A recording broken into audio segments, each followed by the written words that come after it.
For the last 23 years, I've worked in a school environment. A great side benefit of working in the school is that every year you get spring break off.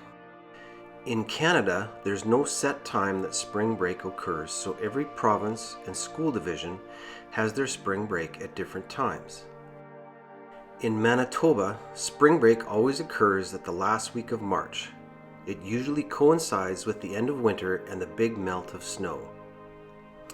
Sometimes on spring break we go on a hot holiday. Sometimes we go skiing in the mountains.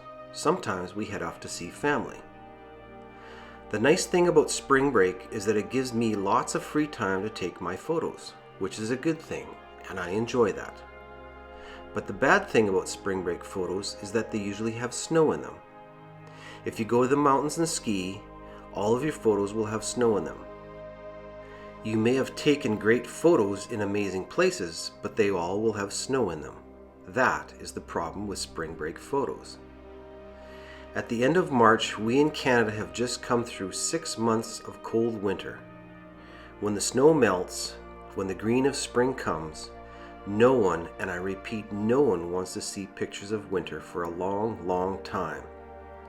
You will be able to get away with posting a few of them shortly after you get back from spring break, but eventually you'll have to bury them until the start of the next winter season.